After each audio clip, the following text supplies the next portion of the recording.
I hope you had one in the arena, because I don't think the viewers at home did. If you did, though, that's great. But let's get to it, shall we? I'm John Rickman with my review of WWE Smackdown from, yes, Anaheim, California. Logan Paul versus Roman Reigns in Saudi Arabia.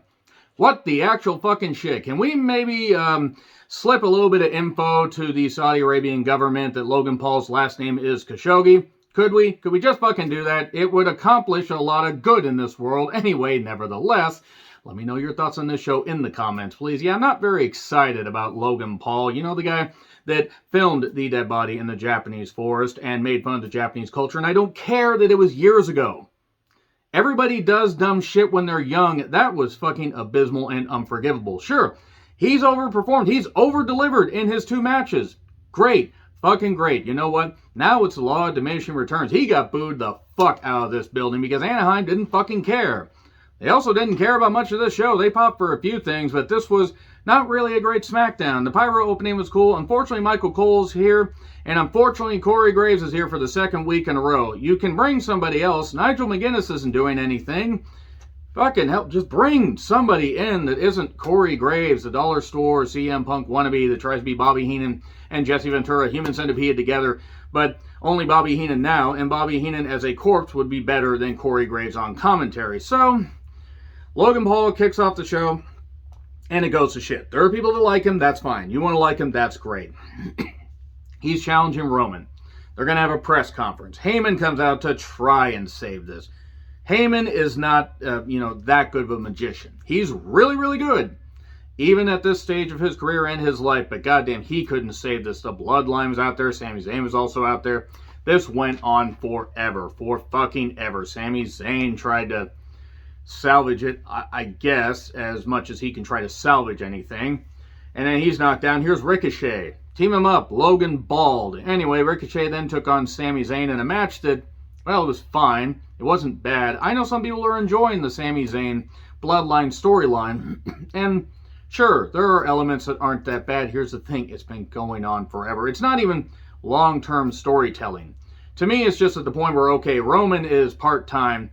He's the champion. We're trying to find a way to, continue to nurse this thing along. And I'm sorry, I'm just not feeling it. I don't care. I just simply do not care. I know it's going to lead to Sammy and KO beating the Usos for the tag team championships, but at this point, you gotta figure out when the water is not too hot, not too cold. It's just right, and I think they may have just missed their opportunity. That's my opinion. I'm sticking to it. Whatever. Cole made a Pro Wrestling Guerrilla reference. You know, that company that featured some really, really good talent and some bullshit that the Bucks also had a big hand in. Maybe the Bucks can go back there depending on what happens with AEW. But that's for the Rampage review and for future AEW reviews. Heyman knocks Cole's Monster Energy drink over and then throws it on the rest of his notes. Good. Everybody picking on Michael Cole. That's what 2 hours of SmackDown should be, because Michael Cole's really fucking bad at his job. My opinion. Doesn't mean that you guys can't really like Michael Cole. Distractions all around. Jay ends up inadvertently costing Sammy the match, and Ricochet wins. There we go. Here's Moss with a chair, because he's facing Solo later. And, okay, what dimension are Cross and Scarlett in? And I don't mean just as far as their minds go, because they both don't have exactly the best world views, if you know what I'm saying. But goddamn, Cross wants to take out Drew. TikTok, yeah, TikTok, because the sands are running out of the hourglass, and these are the days of our thighs. This return has not been good. And so, please, put him back as LA Knight. This Max Dupree thing is stupid. Just have Maxine be Sophia Cromwell again. Eliminate this Maximum Male model shit. They were modeling the Back to School collection, even though school has already been back in some places for a month. Here's Braun, he destroys them. And then Alpha Academy shows up. Well, Gable shows up to distract. Otis attacks him. Otis does hit a World's Strongest Slam on him. And then Braun pops right back up.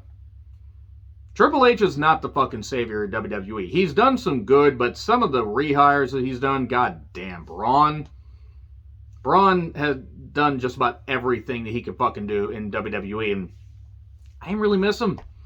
Plus, he exposed himself as a motherfucking moron once he left, so there you go. The Damage Control theme is ass. Damage Control, however, is not ass, even though they all have nice. Moving on. Who the fuck is JoJo Siwa? Or Siwa? Or Sewage? Or whatever. What the fuck? Who? Who is she? People seem to react to her on social media. I don't know who she is. I have nothing against her, despite the fact that I confuse her name with being, the last name being Sewage. Who is she? Answers in the comments, please. I don't know who she is. Bayley and Damage Control talk about how they took out Aaliyah. I hope Aaliyah recovers, but honestly, Aaliyah not being in the ring, not the worst thing to happen to this product. And then Raquel is talking. This show was really, really phoned in. Bayley took on Raquel. Poor Bayley. Raquel has regressed horribly. She was hidden better in tag teams than when she was just a dominant heel force. And now, as a face, doing her best Hank Scorpio impression. Whatever. So, at one point, there were distractions.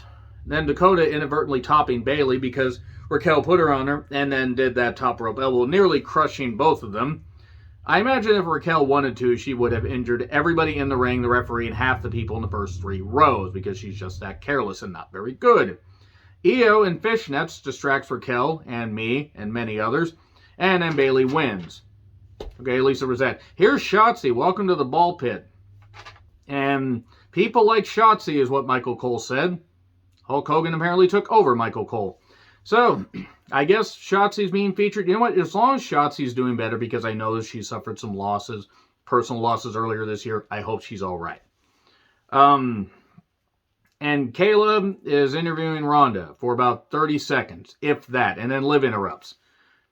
Liv was trying to speak in a measured way, and I don't know what this was, but when Liv's the best promo out of the two, that's saying something. And that's not knocking Liv. Liv has the passion for this, but something about her promos just seems off. When she's fired up, she seems like she means it.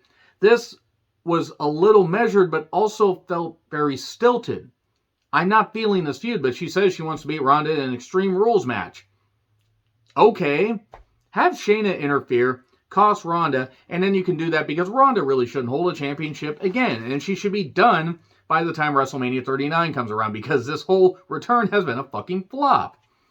Drew shows up, stands on the announcer's table, and says, I will destroy Cross. Please do. Kick the stupid fuck out of here. He wasn't really needed back, so whatever. He can go somewhere else and earn money. He doesn't need to be back. Same with Scarlett. They changed Solo's theme. Solo says to Jay, you screwed up, so Sammy, you coming with? Watch him kick Jay out of the bloodline. This storyline doesn't have twists and turns. It just goes on a linear path. I mean, I'm sorry. That's just how I feel. Here's Madcap Moss, still looking like a creative wrestler. And Moss is in very good shape. And he has some good offense. He has a good look. And this is a North American Championship match. It was fine. It was fine for what it was. Crowd loved Solo. Chasing Sammy around the ring, just around the river bend. And then Moss lays him out, or Moss gets laid out, rather, with a Uranagi. There you go. Roman is going to be there next week in Salt Lake City. Oh, boy. And Braun versus Otis. 4-way entrances took about 5 to 7 minutes. New Day, Kofi, and Xavier taking on Imperium, Kaiser, and Vinci. The Axis powers explode. Peter Dune and Ridge and Hit Row. 4-way contenders match. Not elimination. Everybody does everything. They sure did stuff. Imagine Top Dollar as your Uber driver. Honestly, he probably shouldn't be in wrestling because he's not very... He did one impressive thing here, but that doesn't negate the fact that he is bland and kind of sloppy. Car crash in the corner, just like 80 miles south in Santa Clarita, California on November 30th, 2013. If you get it, you get it. Yeah, I'm cruel. I don't care. And 3 guys try to basically just sell for Top Dollar, and he carries all 3 of them and does that. Okay, that was impressive. Ridge picking him up for an Alabama Slam. That was impressive. European Bomb, blind tag, Ridge covers Kofi, 1, 2, 3. Kofi landed right on his head, I hope he's alright. And Ridge didn't do it this time. And there you go. Imperium take on the Usos next week. So Imperium is going to lose. Because the end game is KO and Sammy beating the Usos for the tag titles. Other than that, that's really it. There really wasn't a lot to Smackdown. I didn't hate it. It was just mostly there. Agree, disagree with what I said? Like, share, subscribe, Twitter handle in the description. I'm John Retland. I'll see you soon.